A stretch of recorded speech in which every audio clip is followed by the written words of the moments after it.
मोक्षमार्गस्य नेतारं भेत्तारं कर्मभूतताम् ज्ञातारं विश्वतत्त्वानां वन्दे तद्गुणलाभं वन्दे तद्गुणलाभं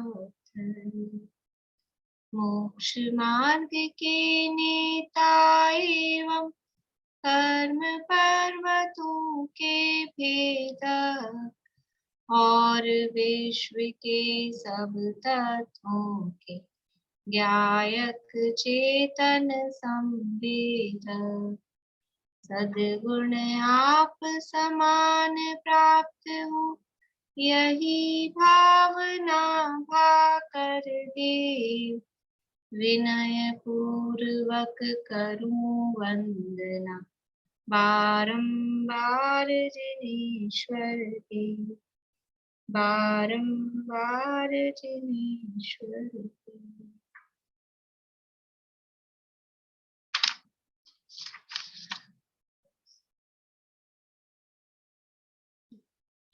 सूत्र याद किए किसी ने? 3 सूत्र अपन ने बोले थे।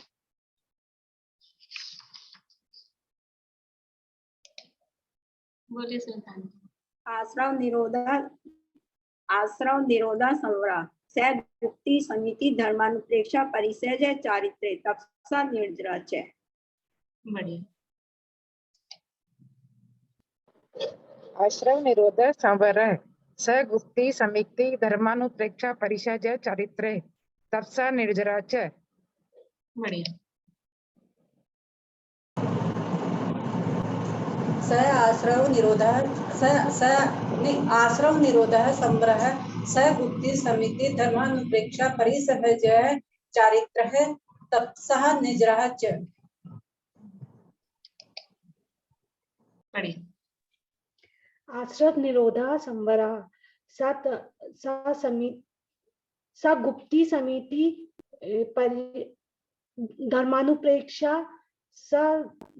गुप्ति समिति धर्मानुप्रेक्षा परिचय जय चारित्रे तपसा निर्जराचा।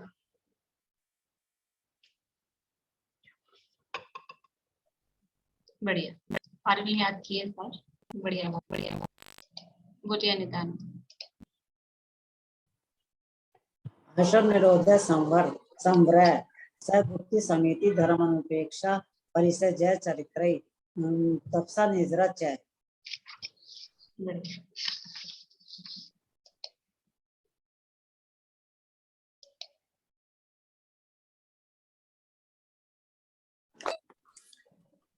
बोलू?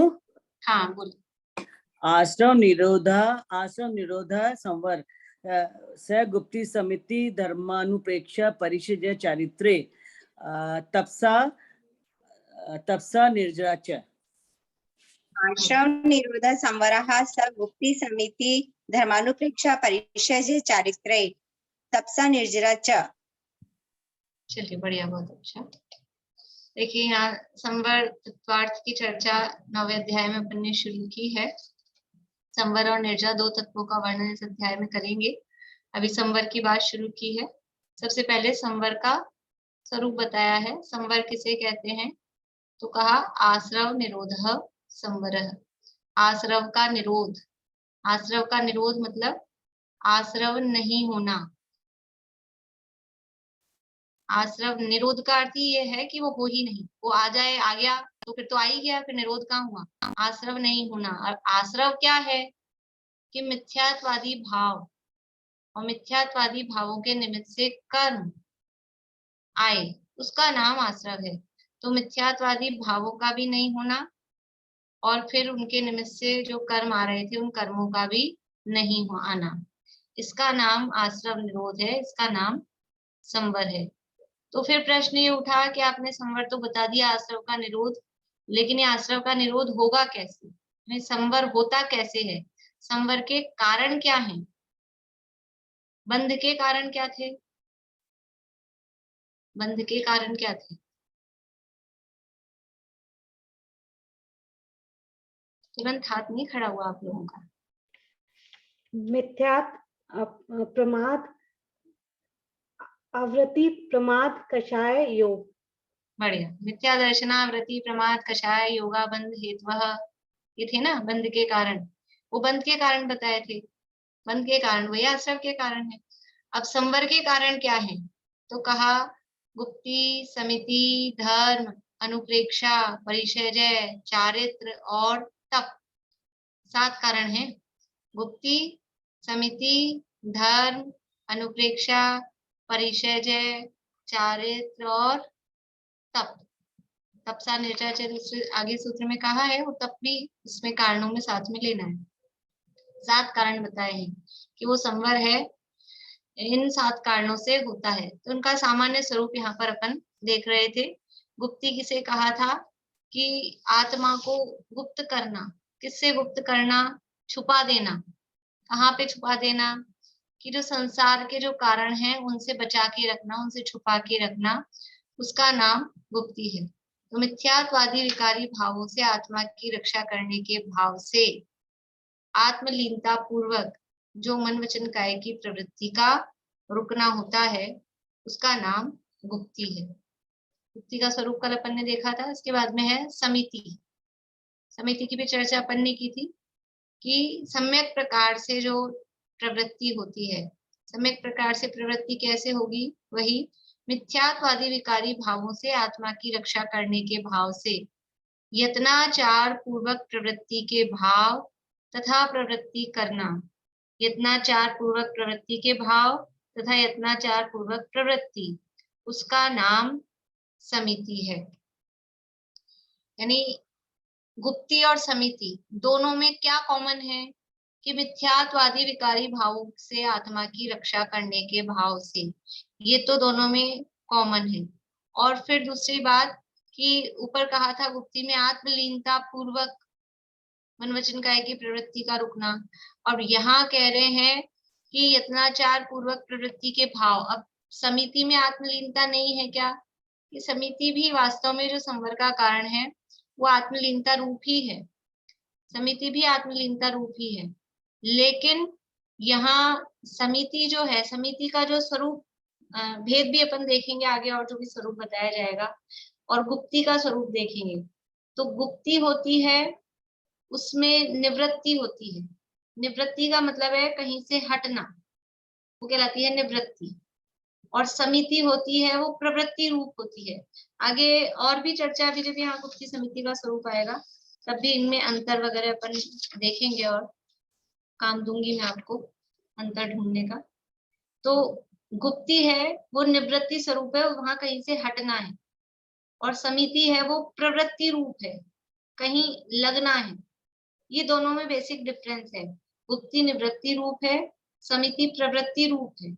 बाहर में देखेंगे तो ये डिफरेंस दोनों में दिखाई देगा, बाहर की क्रियाओं में।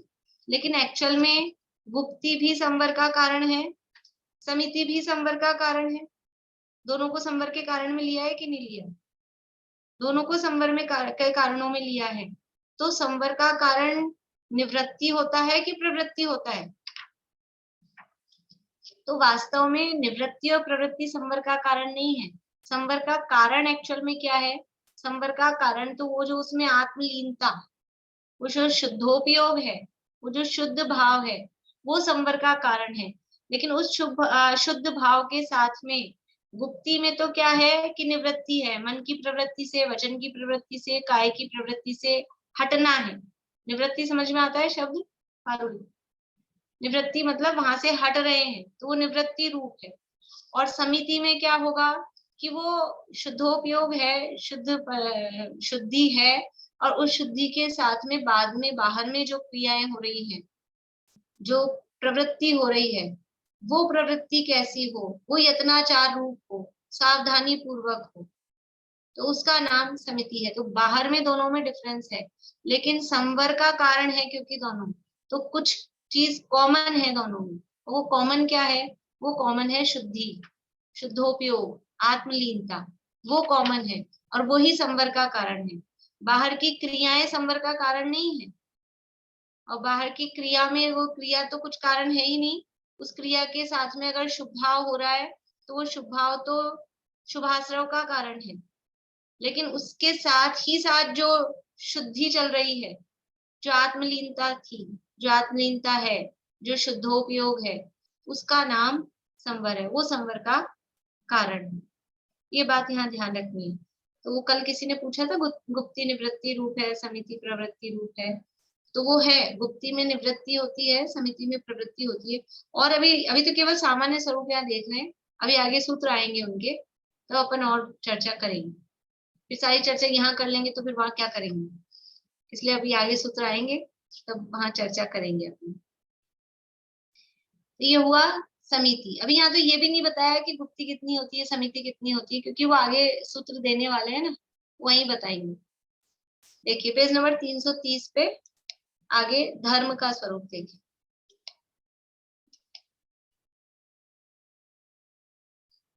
जिन्हें धारण करने से आत्मा सांसारिक दुखों से मुक्त हो जाता है, उन उत्तम क्षमादि भावों को धर्म कहते हैं। तीसरा नंबर किसका था? गुप्ती, समिति, धर्म। 7 कारण बताए हैं ना, तो पहला गुप्ती, दूसरा समिति, तीसरा है धर्म। धर्म किसे कहते हैं? देखिए शाब्दिक अर्थ देखें तो धर्म होता है जिसे धारण किया जाए, वो धर्म। धर्म मतलब क्या? कि जिसे धारण किया जाए। हम तो ये आभूषण धारण करते हैं, वस्त्र धारण करते हैं, ये हम कहाँ धारण करते हैं?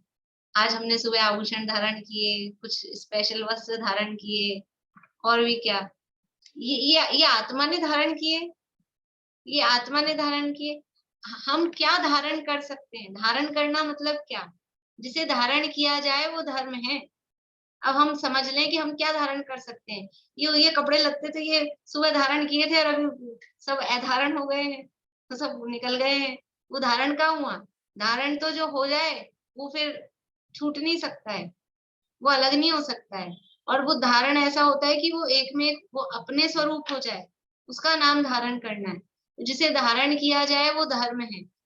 तो किसे धारण कर सकते हैं? कि जो अपना स्वभाव है, स्वभाव को ही धारण किया जा सकता है। ये बाहरी गहने वहने कपड़े लत्ते ये कुछ धारण नहीं कर, ये हमारे लिए तो स्वभाव नहीं है, विभाव भी नहीं है, तो परद्रव्य है। परद्रव्य को तो आत्मा ग्रहण धारण कर ही नहीं सकता है। और यहाँ धारण करना मतलब कि जो धारण हो गया, जो कभी छूटे नहीं, फिर उसका नाम धारण करना है। तो स्वभाव ही धर्म है, स्वभाव को ही धारण किया जा सकता है। तो यहाँ किसकी बात कर रहे हैं कि कौन से स्वभाव को, किसको धारण करना है? कि जिन्हें धारण करने से आत्मा सांसारिक दुखों से मुक्त हो जाता है, उन उत्तम क्षमादि भावों को धर्म कहते हैं। धर्म किसे कहते हैं? हम धर्म करते हैं, हमको धर्म करना है। तो क्या करना है? कि जिसको धारण करने से हम सांसारिक दुखों से मुक्त हो जाएं। और हमने जो कुछ धारण किया है, यदि हम उसको धारण करने से दुखों से मुक्त हो रहे हैं तो वो धर्म है। और यदि हमने जो कुछ धारण किया है और उससे हमको आकुलता हो रही है और दुखी हो रहे हैं, परेशान हो रहे हैं, वो धर्म नहीं है। धर्म किसका नाम है? रत्नगंज शावकाचार्य में परिभाषा दी है धर्म की।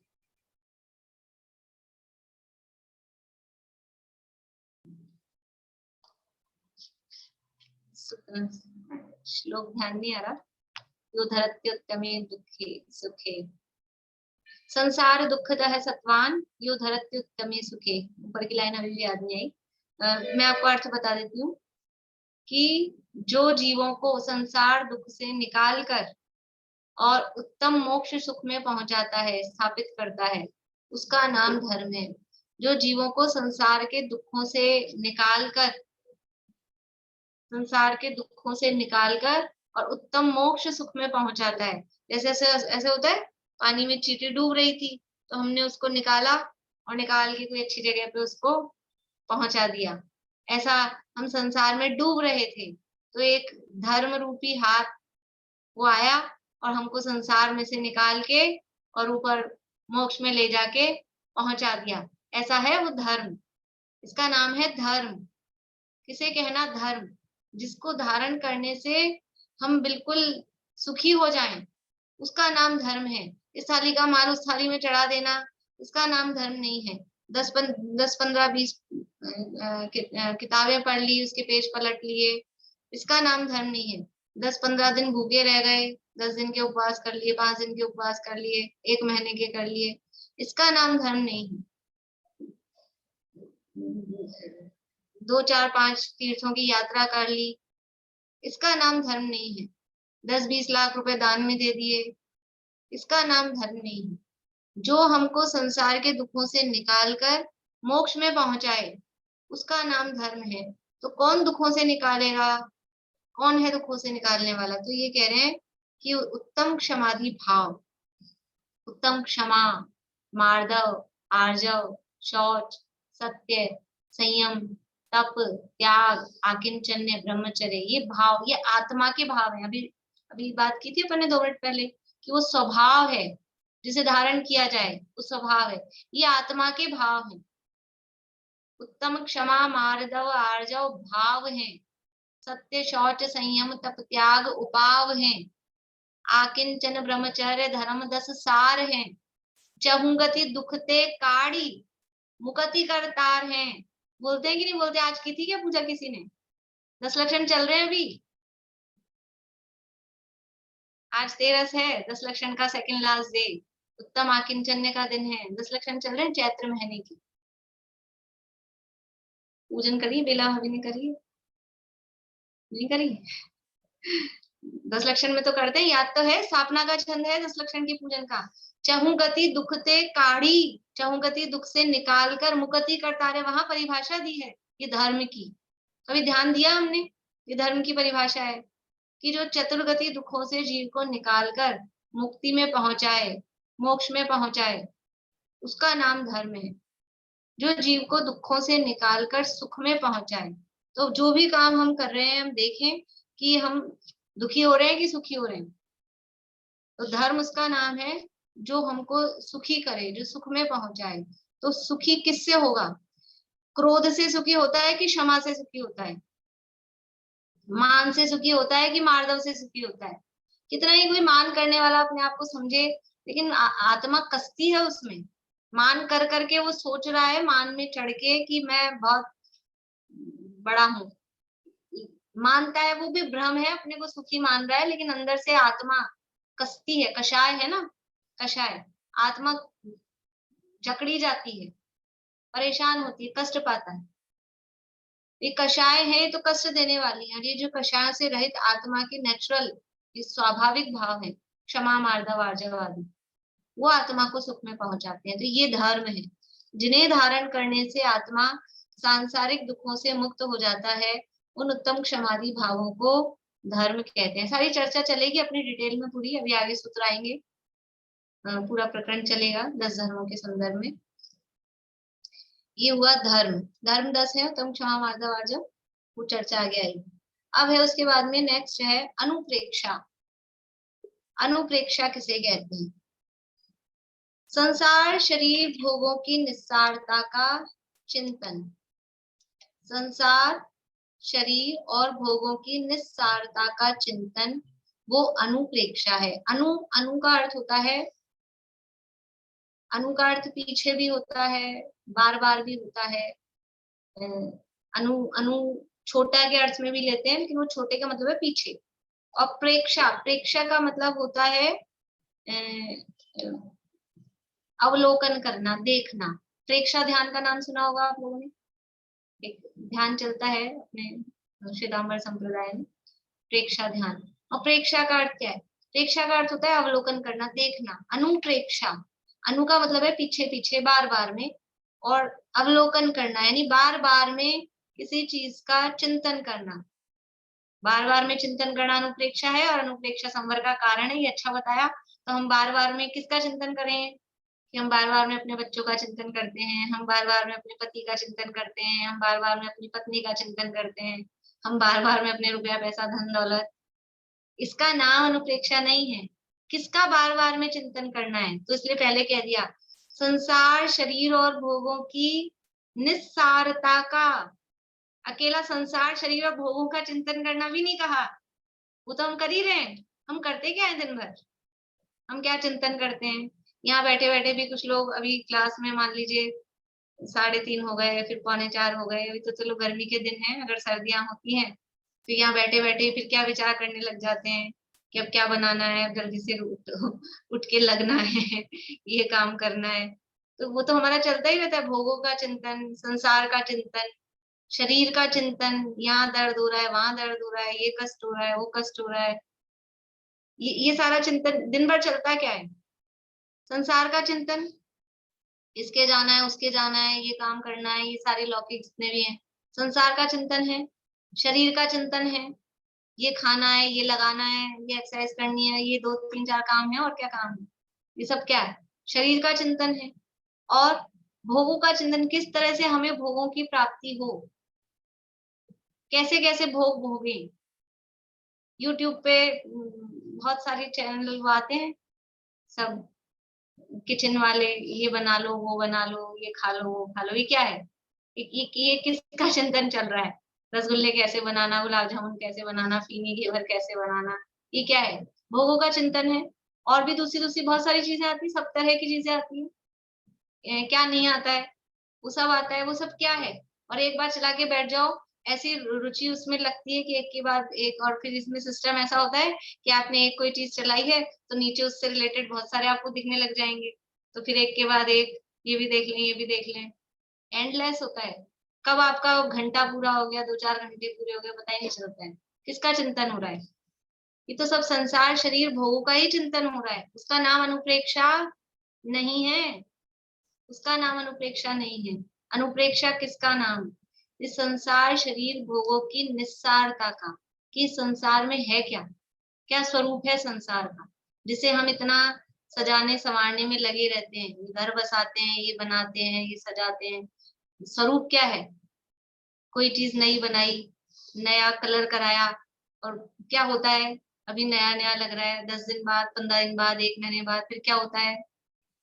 ये मेहंदी लगाते हैं ना, अभी मेहंदी लगाई किसी ने, समझ लीजिए शादी ब्याह में मेहंदी लगा ली, अब लगाई है तो आज तो कितनी चमकी चमकी, कितनी अच्छी, फिर क्या करते हैं? हाथ भी नहीं धोएंगे, गीले भी नहीं करेंगे, कुछ काम नहीं करेंगे कि हमारी रची रहे। फिर क्या होता है? आप कुछ काम मत करो, कुछ काम मत करो, वो उतरेगी कि नहीं उतरेगी, वो फीकी पड़ेगी कि नहीं पड़ेगी, कुछ भी काम मत करो, आप बैठे रहो महारानी बन के, फिर भी क्या होगा? उतरेगी, वो उतरेगी। ये संसार का स्वरूप है, ये सार नहीं है। ये जितने भी चमक दिखाई देती है, वो चमक हर चीज की, कोई भी चीज हो, वो नई से पुरानी होती ही है। वो सब उनका एक टाइम होता है, हर चीज की एक मर्यादा होती है। ये संसार का स्वरूप है, ये शरीर का स्वरूप है। बचपन में कितना अच्छा ग्लो करता हुआ, बढ़िया कोमल ऐसा शरीर दिखता है, और बुढ़ापा आते आते क्या स्थिति होती है? ये शरीर का क्या स्वरूप है? अभी जो इतना बढ़िया लग रहा था, और 1 घंटे बाद पता लगता है ये बीमारी हो गई, वो बीमारी हो गई। अभी बढ़िया दिख रहा था, कल तो मिले थे, और आज पता लगा गए। ऐसे ऐसी खबर मिलती है अपने को, बैठे हैं सामने के सामने और चले गए। ये क्या है? ये शरीर का स्वरूप है। कब कौन सा रोग प्रकट नहीं हो जाए इसमें, अचानक से बैठे बैठे। अपने साथ किसी के भी साथ ऐसा हुआ होगा, अच्छे वाले हम बैठे थे, पता ही नहीं, यहाँ दर्द उठ गया, और उसके बाद में एकदम से कहीं ये दर्द उठ गया, कहीं ये हो गया, और फिर परेशान है, फिर 2 4 महीने से ठीक ही नहीं हो रहा है। ये सब क्या है? ये शरीर का स्वरूप है। और भी है, और तो चर्चा अपन करेंगे ही, क्या क्या है शरीर का स्वरूप। और भोगों का स्वरूप, भोग कैसे हैं? भोग कैसे हैं कि जो चीजें, चाहे रसना इंद्रिय के भोग हों, चाहे चक्षु इंद्रिय के भोग हों, चाहे कर्ण इंद्रिय के भोग हों, चाहे स्पर्शन इंद्रिय के भोग हों, उस समय शुरू में भोगते समय तो कितने बढ़िया लगते हैं, और फिर क्या होता है? उनकी स्थिति क्या है? भोगों की स्थिति, मतलब जैसे अभी आज की बात समझ लीजिए, अपन सुबह सुबह नई नई भारी भारी साड़ी पहन ली, कुछ गहने जेवर पहन लिए, फिर क्या स्थिति है? 10:30 11 बजे तक क्या स्थिति हुई? वो चेहरा सुबह जो चमका के गए थे क्या हुआ? जुलूस में से आया जब तक, ये क्या स्थिति है? कि वो जो अभी सुबह उसमें चार्म धाम ये पहने, ये करें, और आते ही कैसे लगता है पटको इनको, खोलो इनको। ये क्या है? ये भोगों का स्वरूप है। कोई चीज खा रहे हैं, 1 खाई 2 खाई, रसगुल्ला खा रहे हैं, 4 खाई, कितने खा सकते हैं? और खाने के बाद में अभी जो इतना अच्छा सुंदर दिख रहा है, और वो अंदर गया, उसके बाद में क्या दशा होने वाली है? ये भोगों का स्वरूप है। तो ये संसार शरीर भोगों की निस्सारता का चिंतन, बार बार में संसार शरीर भोगों से वैराग्य उत्पन्न करने के लिए इनका बार बार में, इनकी निस्सारता का, इन भावनाओं का बार बार में चिंतन करना, वो अनुप्रेक्षा। अनुप्रेक्षा यानी बार बार में, पीछे पीछे यानी बार बार में, और प्रेक्षा मतलब उसका चिंतन करना, विचार करना, बार बार में विचार करना, वो कहलाता है अनुप्रेक्षा। लेकिन बार बार में विचार किसका? संसार शरीर भोगों का नहीं, संसार शरीर भोगों की निस्सारता का। संसार शरीर भोगों का तो चिंतन चल रहा है अपना, लेकिन अभी तो उसमें अपने को सार लग रहा है, उसमें रस आता है, उसका विचार करते हैं। उनकी निस्सारता का चिंतन करना, उसका नाम अनुप्रेक्षा है। फिर इसके बाद में है परिशह जय। परिशह क्या चीज होती है? समझ लीजिए थोड़ा नया सा विषय रहेगा। अब 10 धर्म और 12 भावनाएं तो सुनते आते हैं अपन शब्द। परिशह चीज क्या है? परिशह होती है प्राकृतिक परिस्थितियां, या कहें प्राकृतिक प्रतिकूलताएं, उनको कहते हैं परिशह। वैसे शाब्दिक अर्थ देखें परिशह का, परि का अर्थ होता है चारों तरफ से, और शह यानी सहन करना, चारों तरफ से जिनको सहन किया जाए वो है परिशह। तो चारों तरफ से जिनको सहन किया जाए मतलब उसका ये है कि जो भी प्राकृतिक प्रतिकूलताएं हैं, प्राकृतिक परिस्थितियां, नेचुरल जो स्थिति है, जैसे अभी जुलूस में गए, अब धूप आ रही है, गर्मी हो रही है, तो हो रही है। अब आप गाड़ी में बैठ के जाओगे अपनी, उसमें एसी चला लोगे, लेकिन अब वो सड़क पे जुलूस निकल रहा है, उसमें क्या करोगे? धूप पड़ रही है तो पड़ ही रही है, तो वो प्राकृतिक परिस्थिति है। कहीं बारिश आ रही है तो आ रही है, जब सर्दी पड़ जाती है तो सर्दी हो रही है। ये प्राकृतिक चीजें हैं। भूख लगना, प्यास लगना, सर्दी गर्मी, सड़क पे चल रहे हैं तो कहीं खड्डे होंगे, कहीं कांटे होंगे, कहीं कंकर होंगे, ये सब नेचुरल चीजें हैं, किसी ने की नहीं है स्पेशली, किसी ने चला के कुछ ऐसा किया नहीं है। जो कुछ भी प्राकृतिक प्रतिकूलताएं हैं, प्राकृतिक परिस्थितियां हैं, वो कहलाती हैं परिशय। और उनको शांत भाव से, समता भाव से उनको सहन करना, उसका नाम है परिशह जय। भूख प्यास आदि कष्टों को शांत भाव से जीतना, वो परिशह जय है। भूख प्यास आदि कष्ट मतलब नेचुरल है, कोई चला के भूख उत्पन्न करे, कोई चला के प्यास अपने को लगा दे, ऐसा नहीं होता। ये मानव मतलब ये शरीर है, तो शरीर में एक नेचुरल चीज है, भूख लगती है, प्यास लगती है, सर्दी गर्मी होती है, मक्खी मच्छर है, एनवायरनमेंट में गर्मी आ गई है तो मक्खी मच्छर होंगे ही होंगे, ये प्राकृतिक चीजें हैं। और कल भी मैंने कहा था ये मुनिराजों की मुख्यता से बताया गया है। तो मुनिराज जंगल में रहते हैं, तो वहां ये सब चीजें प्राकृतिक हैं, मक्खी मच्छर होना, कांटे वगैरह होना, भूख प्यास का लगना, सर्दी गर्मी का होना, ये सब नेचुरल चीजें हैं। तो जो प्राकृतिक परिस्थितियां हैं या प्राकृतिक प्रतिकूलताएं हैं, उनको शांत भाव से, समता भाव से सहन करना, उसका नाम है परिशह जय। परिशह तो है वो परिस्थितियां, वो सिचुएशन, और उनको जीतना, उन पर विजय प्राप्त करना, उनमें आकुलता नहीं करना, उसका नाम है जय। तो ये 22 प्रकार के परिशय, 22 प्रकार की ऐसी परिस्थितियां बताई गई हैं, और उनको मुनिराज शांत भाव से सहन करते हैं, वो परिशय जय कहा जाता है। इसका भी आगे 4-5 सूत्रों में वर्णन किया है, तब वहां अपन चर्चा करेंगे। इसके बाद में है चारित्र। चारित्र किसे कहना? कि सम्यक दर्शन ज्ञान पूर्वक, सम्यक दर्शन ज्ञान पूर्वक आत्म ध्यान, आत्मलीनता, वो चारित्र है। चारित्र क्या, शॉर्ट में अपन कहें तो चारित्र का मतलब है आत्मलीनता। लेकिन आत्मलीनता कैसे होगी? कि वो सम्यक दर्शन, सम्यक ज्ञान पूर्वक ही आत्मलीनता होती है। चारित्र को यानी कुन कुन अमृत चंद्राचार्य की भाषा में कहें तो स्वरूपे चरणम चारित्रम। स्वरूपे चरणम, चरणम मतलब स्वरूप में लीनता, आत्म स्वरूप में लीनता, उसका नाम चारित्र है। तो चारित्र है वो आत्मा का गुण है, चारित्र है वो आत्मा का गुण है। जैसे दर्शन आत्मा का गुण है, ज्ञान आत्मा का गुण है, वैसे ही चारित्र भी आत्मा का गुण है। तो दर्शन, दर्शन मतलब श्रद्धान वाला अर्थ लें या सामान्य अवलोकन वाला भी ले सकते हैं। वो दर्शन श्रद्धान वो कहाँ होता है? आत्मा का गुण है तो कहाँ मिलेगा अपने को वो गुण? आत्मा में। आत्मा का गुण है तो आत्मा में देखते हैं अपन, उसको आत्मा में समझते हैं। ज्ञान आत्मा का गुण है तो ज्ञान कहाँ होता है, कहाँ मिलेगा? वो भी आत्मा में। अभी चारित्र, चारित्र को अपन कहाँ देखते हैं? चारित्र को कहाँ देखते हैं? कि ये शरीर की क्रिया में, बाहर में, कि इनका चारित्र कैसा है, तो हम बाहर की क्रिया देखते हैं।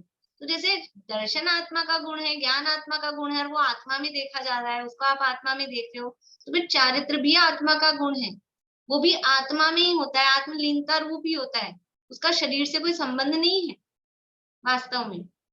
उसको हम शरीर की क्रिया को चारित्रिक क्यों कहते हैं?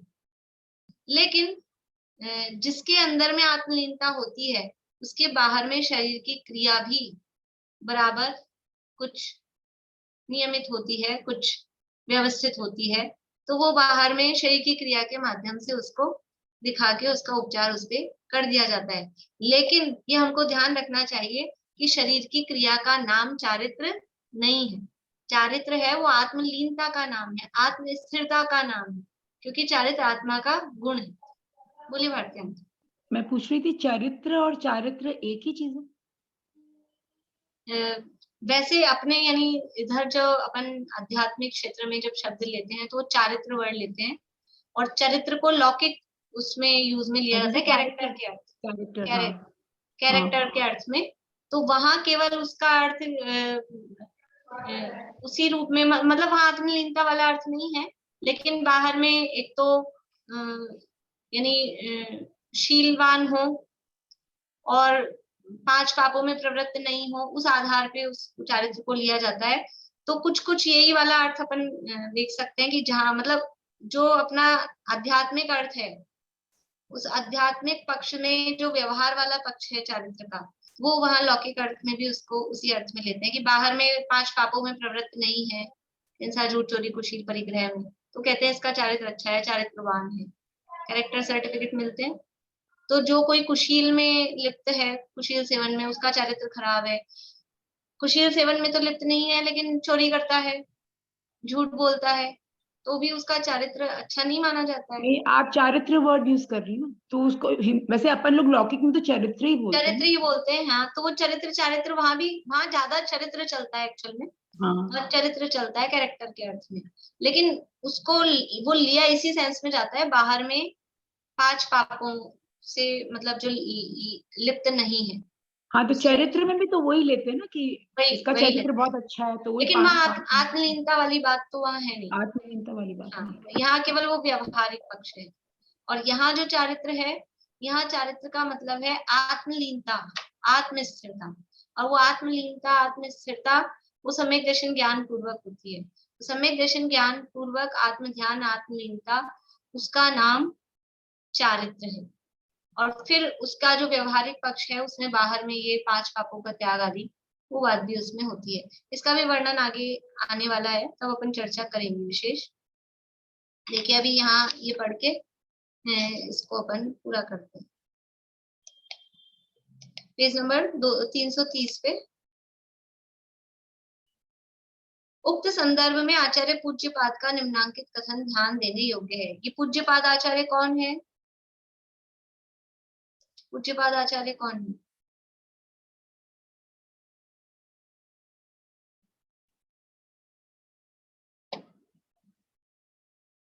क्या बात है, बहुत कम लोगों के हाथ खड़े हुए हैं।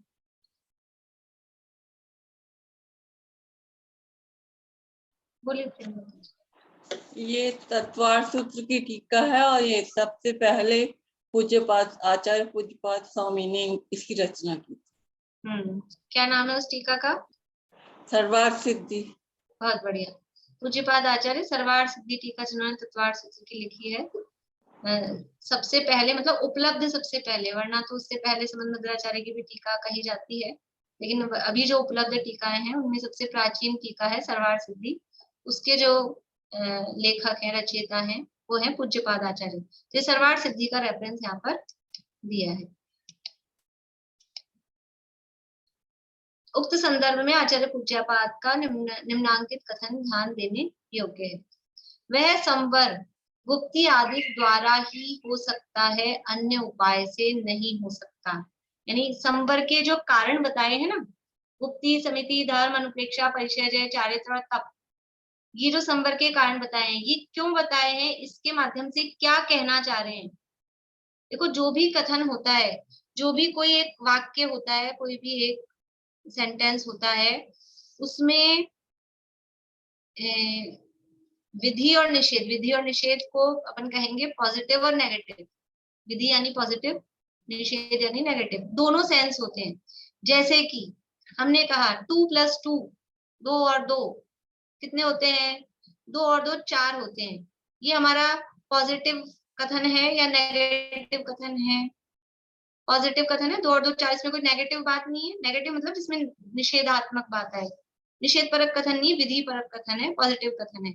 लेकिन 2 और 2 4 होते हैं, इससे ये सेंस नहीं निकलता है कि 2 और 2 3 नहीं होते, 2 और 2 5 नहीं होते, 2 और 2 7 नहीं होते, 2 और 2 10 नहीं होते। ये सारे बात इससे निकल रही है कि नहीं निकल रही? 2 और 2 4 होते हैं, ये हमने एक पॉजिटिव कथन किया। उससे ये आपको समझ में, अगर किसी ने लिख दिया, मान लीजिए मैं एग्जाम में आपको दूं 2 + 2 = 3 और नीचे हाँ और ना, तो आप क्या करेंगे? ना, नहीं है ना। मतलब 2 और 2 3 नहीं होते हैं, 2 और 2 6 नहीं होते हैं, 2 और 2 8 नहीं होते हैं। ये सारे बातें उससे निकलेंगी। तो यहाँ कह दिया कि संवर, गुप्ती, समिति, धर्म, अनुप्रेक्षा, परिचय, चारित्र और तप से होता है। ये 2 + 2 4 बता दिया, इससे संवर होता है। इसका मतलब क्या निकला कि संवर तीर्थ यात्रा से नहीं होता है, दान देने से नहीं होता है, पूजा पाठ, व्रत, उपवास से नहीं होता है। ये इसका अर्थ निकल रहा है, वो बात यहाँ बता दी। देखिए, वह संवर गुप्ती आदि द्वारा ही हो सकता है, अन्य उपाय से नहीं हो सकता। इस कथन से तीर्थ यात्रा करना, अभिषेक करना, दीक्षा लेना, उपहार स्वरूप सिर को अर्पण करना, देवता की आराधना करना आदि का निराकरण हो जाता है। यानी कहाँ कहाँ जीव संवर यानी धर्म मान रहा है। संवर का मतलब धर्म, कल बताया था। संवर = सम्यक दर्शन, = सुख, = धर्म। धर्म का प्रारंभ, शुद्धि की उत्पत्ति कहो, धर्म की उत्पत्ति कहो, सम्यक दर्शन कहो, सुख की उत्पत्ति कहो, सब एक ही बात है। तो ये जो कहाँ कहाँ संवर मानते हैं जी, कहाँ कहाँ धर्म मानते हैं, तो ये कह दिया वो संवर गुप्ती से होगा, समिति से होगा, धर्म से होगा, अनुप्रेक्षा से होगा, परिचय, चारित्र और तप से होगा। तो तीर्थ यात्रा करके हम मान रहे हैं धर्म, तो फिर क्या तीर्थ यात्रा करना बंद कर दें? तीर्थ यात्रा करना बंद नहीं करें, लेकिन तीर्थ यात्रा करके, तीर्थ यात्रा करने मात्र से हमें संवर नहीं हो रहा, पहली बात ये मान लें। और फिर वो तीर्थ यात्रा का जो प्रयोजन है, तीर्थ यात्रा करते हुए भी ये गुप्ती, समिति, धर्म, अनुप्रेक्षा, परिचय आदि हो सकते हैं, ये हो सकते हैं ना। तीर्थ यात्रा करना नहीं छोड़ना है, भगवान का अभिषेक करना नहीं छोड़ना है, लेकिन इतना मात्र करने से मुझे संवर या धर्म हो गया है या हो जाएगा, ये मानना छोड़ना है। अगर वो छोड़ देंगे तो फिर रहा और नहीं होगा। तीर्थ यात्रा छोड़ देंगे फिर कहाँ जाएंगे? कश्मीर जाएंगे? तीर्थ यात्रा नहीं जाएंगे, जाना तो है ही, कहीं ना कहीं तो जाएंगे ही, घर में तो मन लगता नहीं है। तो फिर कश्मीर जाने से धर्म होगा क्या? कि वहां तो जाने से बिल्कुल होगा ही नहीं। तो तीर्थ यात्रा तो छोड़ना नहीं है, लेकिन तीर्थ यात्रा करने मात्र से धर्म हो गया, संवर हो जाएगा, ऐसा नहीं है। तो इस कथन से तीर्थ यात्रा करना, अभिषेक करना, दीक्षा लेना, कितनी बड़ी बात कह दी। कोई सोचे अब तो हमने दीक्षा ले ली, अब तो अपने संवर हो ही गया, दीक्षा ले ली तो मुनि बन गए। ऐसा नहीं है, अकेले दीक्षा ले ली, बाहर से मुनि बन गए और धर्म हो गया, संवर हो गया, ऐसा नहीं है। दीक्षा लेने से भी, मात्र से भी संवर नहीं होगा जब तक कि वो गुप्ती। संवर होगा किससे? जिन पुण्य पाप नहीं कीना, आत्म अनुभव चित दीना। जो पुण्य पाप भावों को रोककर, उनका निरोध करके, जो आत्मा के स्वरूप में, आत्मा में जो उपयोग लगा, उससे संवर होता है। अब बाहर में दीक्षा ले ली और शुभ शुभ भाव रुके ही नहीं है, आत्मा में उपयोग लगा ही नहीं है, स्थिरता हुई नहीं है, तो संवर नहीं होगा। वो संवर तो आत्मस्थिरता पूर्वक गुप्ती समिति धर्म अनुप्रेक्षा परिचय चारित्र तप उसी से हो। इसलिए तीर्थ यात्रा करना, चाहे तो अभिषेक करना, चाहे दीक्षा लेना, और ये तो समझ लीजिए अपनी बात कह दी। अब यहाँ कह रहे हैं उपहार स्वरूप सिर को अर्पण करना। ये जैनों में तो नहीं होता ऐसा, अन्य मतों में इस तरह की भी बात चलती है। वो सोच रहे हैं कि हम अपना सिर ही वो देवता के उसमें चढ़ा देंगे तो हमारे धर्म हो जाएगा, कि हम जो भी वो धर्म के नाम पे मुक्ति मानते हैं। ऐसे ऐसे इस तरह के कैसे कैसे धर्म के स्वरूप चलते हैं कि कहीं जाके काशी करौत नाम चलता है, काशी में जाके एक कुआं है, वहां पे भाले वाले लगे रहते हैं, उसमें कुएं में कूद के मर जाओ तो सीधे हम बैकुंठ में पहुंचेंगे, ऐसी मान्यता। कोई अग्नि में जल जाने। बनारसी दास जी ने एक छंद लिखा है इस संदर्भ में,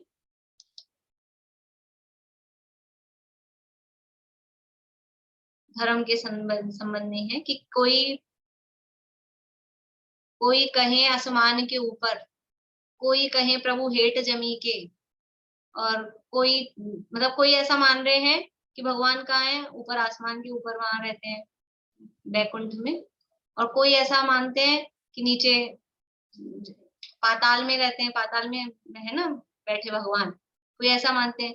कोई समझ रहे हैं धर्म का होगा कि हम पहाड़ चढ़ जाएं, और कोई समझ रहे हैं कि यानी हम ये उपवास कर करके धर्म मान ले, इस तरह का छंद लिखा है, कुछ शब्द ध्यान नहीं आ रहे। विनीता आंटी आपको याद है, कुछ सुना रहे हैं आप? अनम्यूट करिए, अनम्यूट करिए, अनम्यूट नहीं हो रहा आपका। ये कोई अपने बाल चढ़ाकर धर्म मानते हैं, सिर मुंडन करा लेते हैं, अलग अलग तरह से धर्म का स्वरूप लोग दुनिया में मानते हैं। तो यहाँ कह रहे हैं उपहार स्वरूप सिर को अर्पण करना, अपना सिर ही कटा के भगवान के सामने चढ़ा देंगे और हमारे को धर्म हो गया, मर जाए आत्महत्या कर लें और धर्म मानते हैं, ऐसा उससे धर्म नहीं होता है। देवता की आराधना करना, इन सब का निराकरण हो जाता है। बोलिए विनीता आंटी।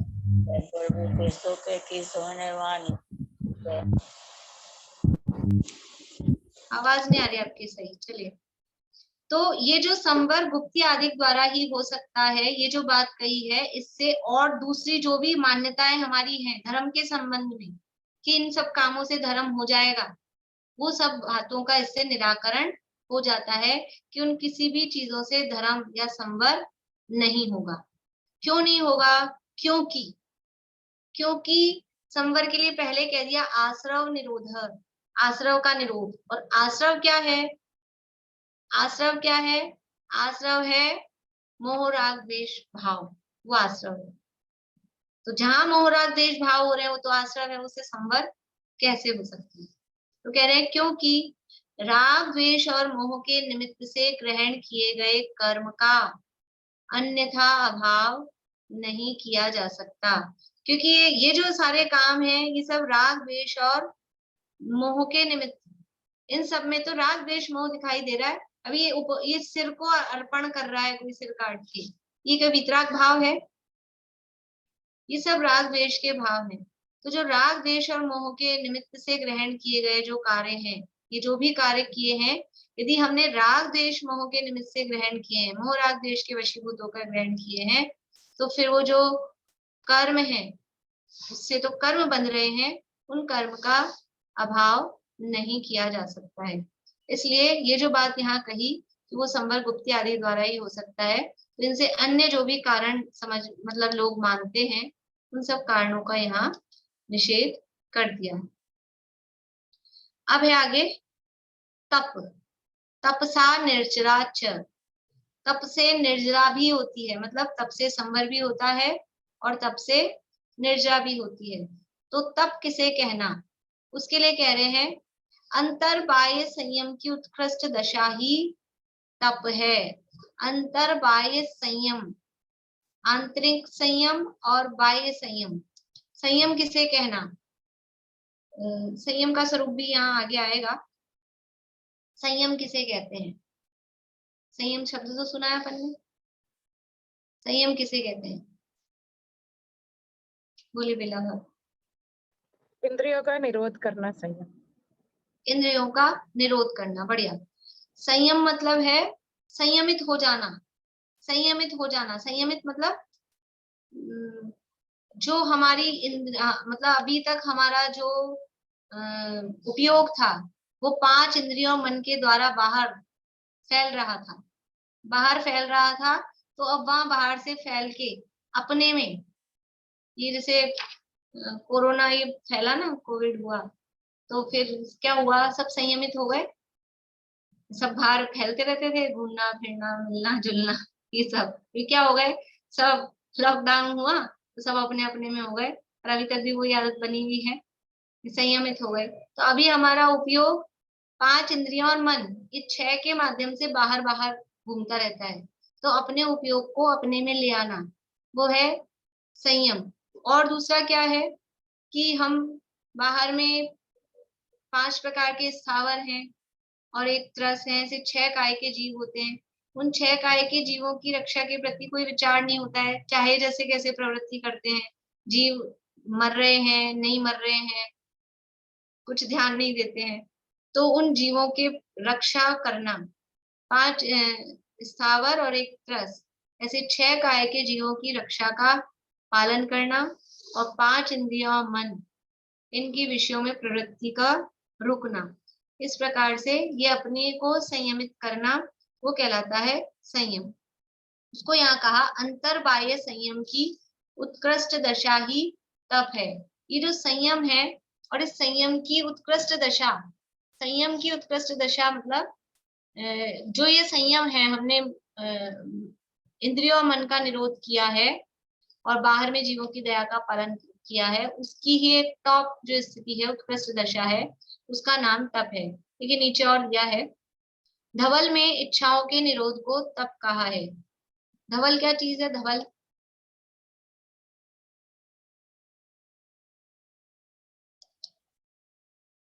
धवल क्या है? शशि जी, नहीं पता आपको धवल क्या है? धवला शास्त्र का नाम है। शास्त्र का नाम है, क्या है वो शास्त्र? यही सबसे शुरू में लिखा गया शायद। ठीक है पर ठीक नहीं भी है। बोलिए भारती आंटी। षटखंडागम का जो धवला है वही, उसी के लिए कह रहे हैं धवल। षटखंडागम का क्या है धवला? वो इसका भाग है, जय धवला और महान। भाग नहीं, टीका।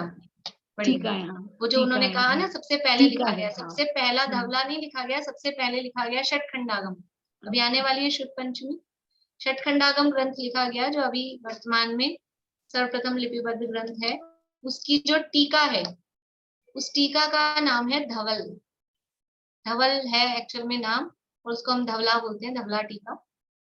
वो षटखंडागम ग्रंथ की टीका का नाम धवला है। धवला का, धवल टीका का कहीं कोई रेफरेंस मिल जाए, इसका मतलब है अपने जैन समाज में, जैन उसमें सुप्रीम कोर्ट का फैसला, अगर कहीं कोई बात कोई कह दे कि धवला में ये लिखा है, तो उसके आगे कोई कुछ नहीं कह सकता है।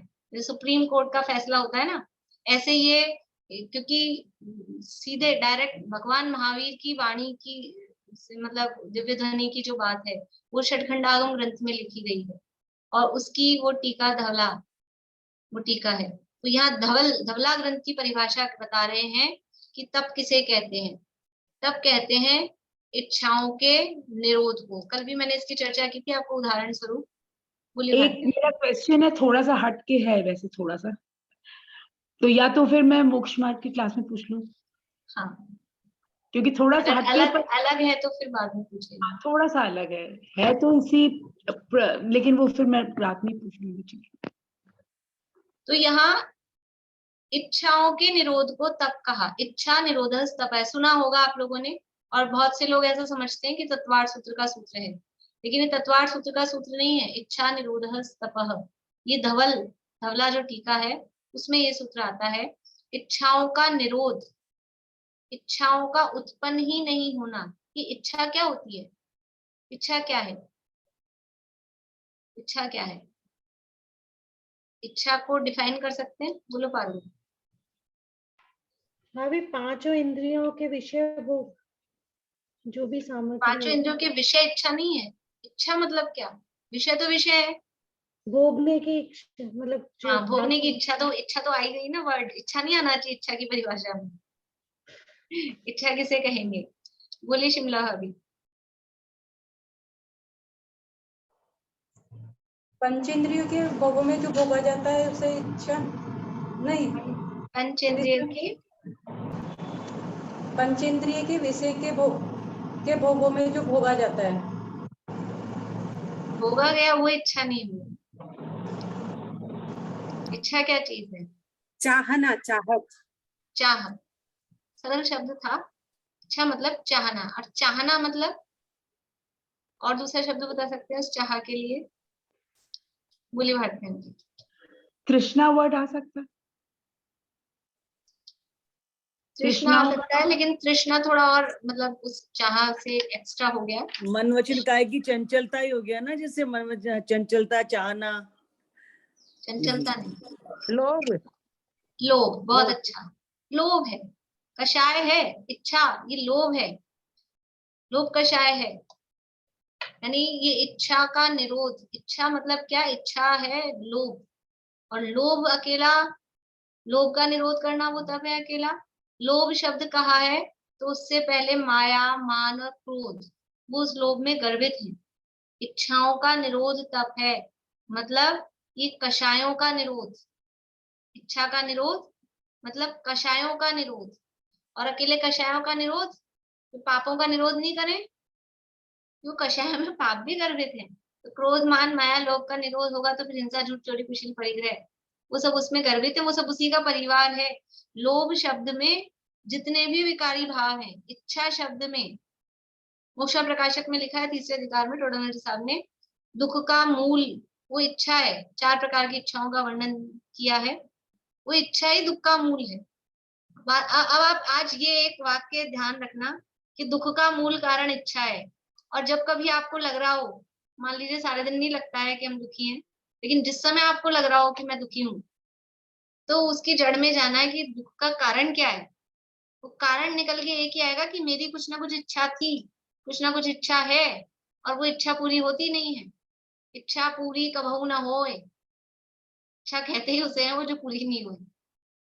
आशा गर्तः प्रति प्राणी यस्मिन् विश्वम अनुपमम कस्य किम कियदायाति वृथा वो विशेषता। ये इच्छा रूपी गड्ढा इतना बड़ा है हर एक आदमी का कि पूरा 3 लोग 343 धनराजू का उसमें डाल दो ना, तो भी एक अणु जैसा है एक व्यक्ति के लिए। इच्छाएं पूरी नहीं होती किसी की भी, तो किसको क्या मिलेगा? अनंत जीव हैं और विश्व तो एक ही है दुनिया में। इसलिए ये इच्छा ही दुख का मूल कारण है। इसलिए कहा इच्छा निरोध तप। तप क्या है वास्तव में? तप, तप कहते हैं तपने को। तप शब्द है, तपने से तप बना है। तो तप के क्या होता है? निखार आता है। तपने से चीज शुद्ध हो जाती है। सोने को तपाओ सोना शुद्ध हो जाता है, दूध को तपाओ दूध शुद्ध हो जाता है, पानी को तपाओ पानी भी शुद्ध, मतलब वो प्रासक हो जाता है जब तक उसकी मर्यादा रहती है। कोई बर्तन अशुद्ध हो गए हों उनको तपाकर शुद्ध किया जाता है। तपने से शुद्ध होता है। तो ये जीव को भी तपाया जाता है, किस लिए? शुद्धि के लिए। ये जो जीव पूर्ण शुद्ध होगा, मुक्ति का जो असली कारण है वो क्या है? इसलिए निर्जरा में लिया, तपसा निर्जरा चे। मुक्ति कैसे होगी? कर्मों का अभाव होगा, निर्जरा होगी। और वो निर्जरा का कारण क्या है? वो निर्जरा का कारण है तप। कौन सा तप? उपवास के अनशन है, उनोदर। अनशन है कि उनोदर है, कि वो क्या है वो आगे देखेंगे। लेकिन जो मुक्ति का मूल कारण जो तप है, वो निर्जरा का जो कारण है वो तप है, वो मुक्ति का कारण है। तप से ही मुक्ति प्राप्त होती है। लेकिन वो कौन सा तप है? ये इच्छा निरोध रूप तप। इच्छाओं का अभाव, इच्छा वही दुख का कारण है, वही संसार का कारण है। और इच्छाओं का अभाव हो जाए तो वही वास्तव में तप है, वही मोक्ष का कारण है। इसलिए ये इच्छा निरोध तप यहाँ कहा। बोलिए शिमला। तो इसके अंदर जो 6 अंतरंग तत्व और 6 बहिरंग तत्व होते हैं जो ये आएंगे इसके अंदर 12 हाँ, तत्व। वो 12 तप आएंगे, लेकिन वो जो मुक्ति निर्जरा का कारण, असली निर्जरा कारण या मुक्ति का कारण देखेंगे तो उन 12 में से कहाँ पहुंचेंगे? वो सब निर्जरा के कारण है, अनशन आदि भी यथा योग्य, लेकिन मूल कारण है वो ध्यान। ध्यान से कर्म नष्ट होते हैं। और फिर ध्यान भी 4 प्रकार के बताएंगे, तो कौन से ध्यान से कर्म नष्ट होते हैं? वो शुक्ल ध्यान, शुक्ल ध्यान है, वो है निर्जरा का कारण, वो तप। इसलिए ध्यान सबसे बड़ा तप है। इच्छा निरोधस तप है कहा, तो अनशन में कितना इच्छाओं का निरोध होता है, ऊर्ध्वर में कितना इच्छाओं का निरोध होता है, और फिर ध्यान वहां तक पहुंचेंगे। वो सारी चर्चा आगे अपनी आएगी। देखिए टाइम तो अपना हो गया, ये 2 लाइन एक परिभाषा और है, इसको पढ़ लेते हैं अपन। तप की परिभाषा आचार्य जयसेन ने इस प्रकार दी है। समस्त रागादि पर भावेच्छा त्यागेन स्वस्वरूपे प्रतपनम विजयनम तपः। समस्त रागादि पर भावों की इच्छा के त्याग द्वारा स्व स्वरूप में प्रतपन करना, विजय प्राप्त करना, वो तप है। किसका त्याग करना है? कि परद्रव्य का तो ग्रहण होता ही नहीं है, इसलिए परद्रव्य का तो त्याग करना ही नहीं है। ये रागादि भाव हमने ग्रहण कर रखे हैं, रागादि पर भावों की इच्छा, हमारे को पर भावों की इच्छा होती है, ये रागादि पर भावों की इच्छा के त्याग द्वारा स्व स्वरूप में प्रतपन करना, अपने आत्म स्वरूप में लीन होना, वही प्रतपन करना है, वही उस पे विजय प्राप्त करना है, उसका नाम तप है। तप की चर्चा पृथक सूत्र में करने का कारण यह है कि तप से संवर के साथ साथ निर्जरा भी विशेष होती है, इसलिए तप के लिए सूत्र अलग से लिखा है, तपसा निर्जरा च, क्योंकि तप से संवर तो होता ही है, कर्म तो आना रुकते ही है, लेकिन उससे निर्जरा भी विशेष रूप से होती है। तो जो रागादि पर भाव है, रागादि भाव है, वो आत्मा के स्वभाव भाव नहीं है, पर भाव है, विभाव है, विभाव है, इसलिए कहा पर भाव है, अपने खुद के भाव नहीं है। ज्ञान दर्शन आदि ये तो स्वभाव है, और मोह राग द्वेष आदि भाव होते आत्मा में ही है, आत्मा में होने पर भी वो विभाव है, पर भाव है। तो उन रागादि पर भावों की इच्छा, हमको रागादि की भी इच्छा होती है क्या? रागादि की इच्छा होती है? कैसे होती है? बोलिए प्रमिला जी, आपको होती है राग की इच्छा? ये लोभ राग ही तो है सारा दिन। लोभ तो राग है, लेकिन वो लोभ तो इच्छा है। पर अभी मैं और खोल के बोलती हूँ, क्रोध की इच्छा, मान की इच्छा, माया की इच्छा होती है क्या? स्वयं को प्रसन्न नहीं करना, और कोई चीज अच्छी नहीं लगी तो क्रोध आया। क्रोध आया वो नहीं, क्रोध की इच्छा वो पूछ रही हूँ। क्रोध तो आ ही जाता है, लेकिन कभी कभी ऐसा नहीं होता है, ऐसा नहीं लगता है मुझे ऐसी इच्छा हो रही है बहुत जोर से गुस्सा कर लूं, ऐसा लगता है कभी? ये क्रोध की इच्छा, ये मान की इच्छा नहीं होती है, मुझे सब मान दें, हमें मान प्राप्ति की इच्छा। सारा टाइम हमको ये इच्छाएं चलती है, लोभ सबसे ज्यादा चलता है, क्योंकि हमें लोभ मान होता है, वो तो पर्टिकुलर टाइम पे होता है। घमंड होगा ना, वो तो कोई पर्टिकुलर टाइम पे होगा, लेकिन ये इच्छा निरंतर रहेगी कि नहीं कि सब मुझे देखें और फिर कहें क्या लग रहे हो, क्या लग रहे हो, क्या लग रहे हो, ये मान की इच्छा। और कोई कुछ कह देगा आज तो आप क्या लग रहे हो, तब होगा वो मान, वो तो थोड़ी देर के लिए। लेकिन ये इच्छा, हमने कुछ बनाया और सब ये कहें क्या बनाया है, क्या बनाया है, ये इच्छा, ये मान की इच्छा, मायाचारी की इच्छा। लोभ तो है ही इच्छा स्वरूप, क्रोध की इच्छा होती है। अभी पकड़ना आप अपनी इच्छाएं कब हमको हो रही है। ये प्रैक्टिकल है, प्रैक्टिकल वर्क है आपके लिए, होमवर्क। आपको एक तो क्या काम दिया है कि आप जब भी आपको ये फील हो रहा हो कि मैं दुखी हूँ, वैसे तो दुखी है संसार में सभी प्राणी, लेकिन हम यही नहीं फील कर पाते हैं कि हम दुखी हैं। तो जब भी हमको ये फील हो रहा हो कि मैं दुखी हूँ, तो वो हूँ किस कारण से, उसका कारण खोजना है। और हमको कभी ये क्रोध की, मान की, माया की इच्छा हो रही है कि नहीं, अपनी इच्छाओं को पकड़ने की कोशिश करें। बोले शिवदा वाली। लेकिन ये तो जीव का विभाव है ना, स्वभाव थोड़ी ना, तो मेरा तो स्वभाव है ही नहीं, वो तो स्वभाव नहीं है, इसीलिए उनके त्याग, इसलिए कहा कि समस्त रागादि प्रभावों की इच्छा के त्याग द्वारा फिर अपने स्वरूप में लीन होना, उसका नाम तप। तो ये अपना स्वभाव नहीं है, लेकिन ये स्वभाव नहीं है, विभाग। वो जैसे बुखार शरीर में होता है, लेकिन शरीर का स्वभाव नहीं है। ऐसे मोह राग द्वेष के भाव, ये जो इच्छाएं हैं, ये टेबल कुर्सी में नहीं होती है, जड़ में नहीं होती है, पुद्गल में नहीं होती है, जीव में होती है। लेकिन जीव में होने पर भी जीव का स्वभाव नहीं, जीव का विभाव है। बोलिए विनीता आंटी। अभी मैंने वो धोया ना, उस टाइम आवाज नहीं आ रही थी, बोलने की इच्छा है। हाँ बोलिए। केई उदास रहे प्रभु हाँ। कारण, केई कहीं उठी जाए कहीं के, केई प्रणाम करे गण मूरत, केई पहाड़ चढ़ी चढ़ चीके, केई कहे आसमान के ऊपर, केई कहे प्रभु हेटी जमी के, मेरो धनी नहीं दूर संतर, वही में नारी। बहुत बढ़िया, बहुत बढ़िया। यही छंद मैं सुनाना चाह रही थी। चलिए अभी समय हो गया, नहीं तो अर्थ भी अपन करते, तो समय बहुत हो गया। बहुत अच्छा। जिनवाणी स्तुति। वो जो दीपिका जी आप कल पास के लिए पूछे थे, मैंने मैसेज डाल दिया था, आपने पढ़ लिया? जो लोग भी जयपुर वाले लोकल, वो कल नाटक देखने आने वाले हैं, थोड़ा सा टाइम से पहले आ जाएं ताकि सीट्स मिल जाएं अपने को अच्छे से।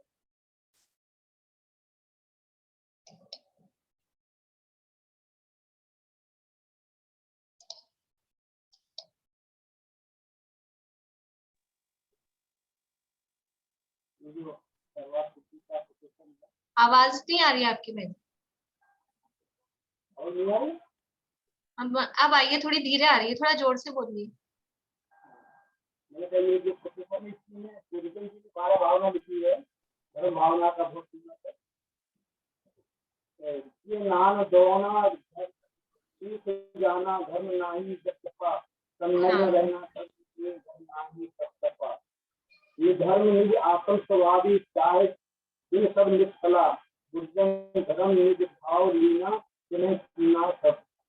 बुद्धजन जी की 12 भावना का छंद सुनाया है आपने जी। ज्ञान दोना तप तपा, इस तरह के शब्द हैं। हाँ बहुत अच्छा। बोलिए भारती आंटी। ये मैं बोल रही थी, भारत का अंतर्द्वंद जो एक बार पहले भी आया था, जो मैंने देखा था, वही वाला हो रहा है क्या नाटक? सेम उसी टाइप, मतलब उसी को थोड़ा सा और वो शायद जो करने वाले हैं वो सब क्या बोलते हैं, प्रोफेशनल लोग करेंगे। थोड़ा सा स्टैंडर्ड उसका चेंज है, थोड़ा सा वो भी बदला है कुछ, वही होगा, अभी ऑडिटोरियम में होगा। अच्छा, वो पहले वाला तो मैंने देखा था, वो जो हाँ, वो पहले तो स्मारक में हुआ था, अभी ऑडिटोरियम में होगा। अच्छा चलिए जिनवाणी स्तुति बोलिए अंकल। ये लाइव भी आएगा क्या? शायद नहीं आएगा, बाद में वो रिकॉर्डिंग शायद फिर बाद में अपलोड करेंगे। अभी तक मतलब ऐसी सूचना नहीं है कि लाइव आएगा। अच्छा, ऐसा कुछ है नहीं।